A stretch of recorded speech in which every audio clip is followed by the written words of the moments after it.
Elden Ring has been out for a while now, and we're getting fairly close to the 1 year mark since its release, and we've had plenty of time to unravel much of the story and the lore of this game and its world, and it seems like the more we dig into it, the more mysteries and secrets emerge. So today we're going to start a pretty big undertaking. Today we will be trying to unravel the Elden Ring Lore Iceberg, and let me tell you how this is going to work. In case you're unfamiliar with how an iceberg is structured, essentially we will be starting at surface level understanding and gradually working our way down into the darkest and most esoteric mysteries that even I will struggle to understand. And since this is the first video in a multi-part series, today we'll be covering Tier 1, which are questions and things that a first-time player may have wondered about. This player of Tier 1 understanding may have read some item descriptions here and there and picked up on a few strange concepts. But trust me when I say by the time we get to Tier 6, I will be shocked if we have one person that understands half of what we're going to be covering. And personally, I don't know if I'll be able to explain all of the concepts properly, but I'm definitely going to try. So without further ado, let's take our first step into the Elden Ring Iceberg.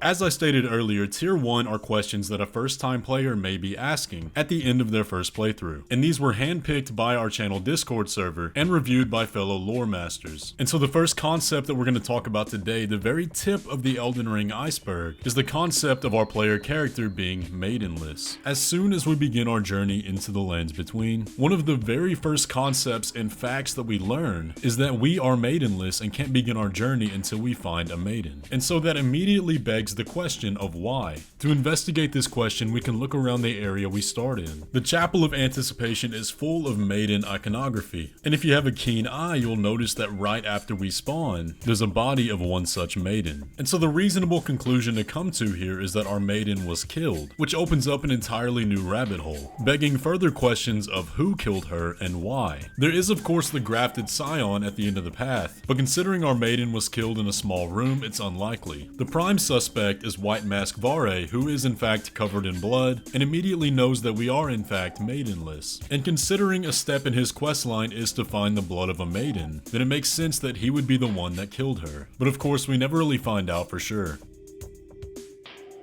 When the player encounters the first major demigod of the game, Godric the Grafted, they'll be introduced to a new point in the lore that they're definitely going to have some questions about. And that of course is grafting. The literal meaning of grafting is the process of taking two different types of plants and joining them together so that they become one life form. We can see this in the case of Godric as he's entirely covered in hands, and even attaches a dragon to himself in the second phase. But as for how the power of grafting works in the world of Elden Ring, we don't actually know too much about it. None of the lore surrounding Godric describes him gaining the power of grafting, only that he decided to use it. But we can however find some context clues to help describe it further. Later on in the Altus Plateau, we can find a reskinned version of Godric named Godfroy the Grafted, locked away in an Everjail, and his lore tells us that he is an ancient ancestor of Godric. And if we continue down the lineage all the way back to their prime ancestor, Godfrey, we can see that he has a lion attached to his back, which is most likely through the process of grafting. So as it stands, grafting appears to be an ability tied to the golden lineage, which are the children between Godfrey and Marika. And this opens up a very big rabbit hole of what exactly started this power, but that is a discussion we'll have later on down the iceberg. When the player first encounters Ranni the Witch, she introduces herself as the witch Renna, and then after meeting her a second time she tells you that that wasn't her true identity, and that she is in fact Ranni. But when exploring the area of the Three Sisters, we can find a tower known as Renna's Rise. Now it takes a while to access, but when they get to the end of Ranni's quest, you'll find in the tower the Snow Witch set, which describes that it was modeled after Ranni's former mentor, who was a snowy crone who taught her the art of ice magic and the Dark Moon. And the curiosity arrives in trying to pinpoint exactly who Renna was and why she's seemingly so important but so absent from the lore. Now the theories of her identity we won't get into right now, however rest assured this investigation will continue further on down the iceberg. One of the most compelling characters that the player is sure to meet multiple times throughout their journey is Iron Fist Alexander, a talking jar that's sure to raise a lot of questions. But if the player chooses to investigate exactly what these jars are, it leads to a bit of a dark secret. After fighting alongside Alexander and beating General Radagon, you'll find Alexander scouring the battlefield and he'll tell you that he's collecting the bodies of the warriors. To further investigate the jars, the player can find Jarberg, which is Alexander's home, situated next to a graveyard. graveyard. Warrior jars can also be commonly found throughout the catacombs and explode into chunks of meat whenever they're killed. Now, given that the jars all have the symbol of the Erd tree on their lids and can be found smashed at the bottom of minor Erd trees, it appears that their purpose is to seek out bodies and give them as fertilizer for the trees. If you're a new player who's gotten to the end of the game and beaten the final boss, then the ending might have left you very confused. Throughout the game, we're on the quest to find Queen Marika and the Elden Ring, but when we actually get to the inside of the Erd tree, we're confronted by Radagon, and we see Marika physically transform into Radagon before the fight begins. This is because Marika and Radagon are the same person. This is the big twist in the quest line of Radiant Gold Mask, where you learn this truth by using the Law of Regression spell in front of the Radagon statue. And Gold Mask has no idea what to make of this revelation. Radagon isn't a new character, but now that we know Marika and Radagon are the same person, it begs the question of how long? And how did they become the same person? Why was Radagon chosen to become Marika rather than just be her consort? And if Radagon is such a key figure in the Golden Order, why did Gold Mask not know this?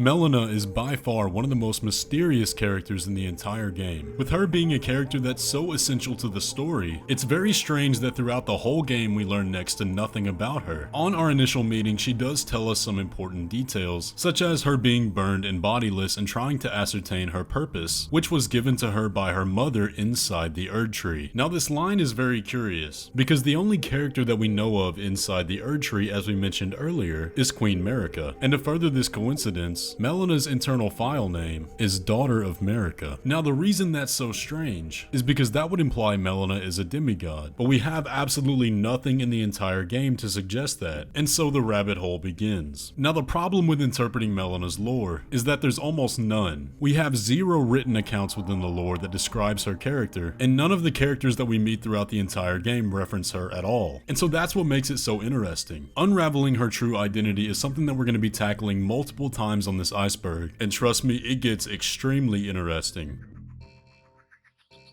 As you'll notice the further we go down the iceberg, something that is constantly in contention are character identities. Many characters have multiple names and references that they go by, and can be described under those different names throughout the lore. And so this creates a bit of a web, where multiple characters can also be multiple other characters, which can fundamentally change a character's story depending on how you interpret it. And one such enigmatic character is Saint Trina. Saint Trina is a character that's referenced many times throughout the lore, on the level of many of the demigods. They're a character closely associated with sleep and described as being either a young girl or a young boy, but only ever seen in a swift passing. Many items describe that Saint Trina had a large devotion of followers, who would be blessed by the sweet oblivion of sleep. And so the question becomes, who is Saint Trina? Well, we have one prime candidate, Mikola. Mikola is the Empyrean brother of Melania, who had a curse that he would forever remain a young boy. And we figure out through his story that he was kidnapped by Moog while he was in a deep sleep inside his Halig tree. And so that checks 2 of the boxes there, a young boy and associated with sleep. But to put the final nail in the coffin, we actually do know from cut dialogue that Saint Trina was at one point supposed to be Mikola. The reality of the situation is that most of Saint Trina and Mikola's storylines were cut from the game, and we will have to wait until DLC to see what it really connects to.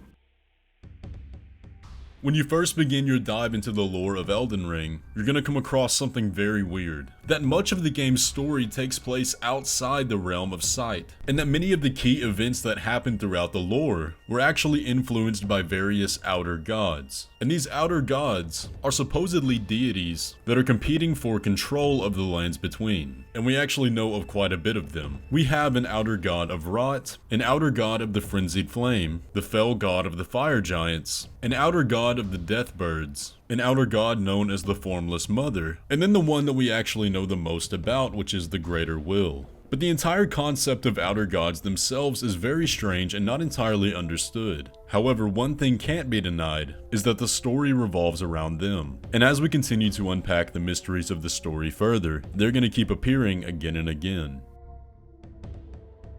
When we get into the cosmology of Elden Ring, there's not a lot to go off of. Different elements of the cosmos are portrayed in different ways in different times throughout the lore, and there's multiple elements that bend the understanding of that. But for the sake of this topic, we're going to talk about the moon, or moons plural. One thing that might confuse a new player is that at multiple times throughout Ranni's questline, you're able to see 2 different moons in the sky. Now when it comes to gameplay, these moons don't actually do anything, but when you investigate the lore, things become very strange. Because the lore describes 3 different moons. We have the full moon of Renna, Ranni's dark moon, and then the black moon of Noxtella, which was said to be the guide of countless stars. But moons and stars are said to have guided fate before the age of the Erd Tree, and the different types of moon dictate different areas of magic. And the celestial bodies are kind of like the outer gods in that they're not entirely seen, but still play a major role in the fundamentals of the world. And so that's what needs to be understood as we continue down the iceberg. It may sound pretty weird, but like a lot of things on here, it is. But that is going to do it for Tier 1 of the Elden Ring Lore Iceberg. Like I said at the beginning, if you're somebody that's done your own investigations into the lore or been around the community for a while, then this probably wasn't anything new to you, but hear me when I say, by the end of this iceberg, it is going to get mind-melting. We'll be covering Tier 2 in the next video, and that'll be diving into some of the bigger questions we have, and things we currently don't understand in their entirety. So I hope you'll be excited for that. Be sure to hit that subscribe button so you don't miss a video, and if you enjoyed this video, be sure to leave a like on it. But with that, I'll catch you in the next one.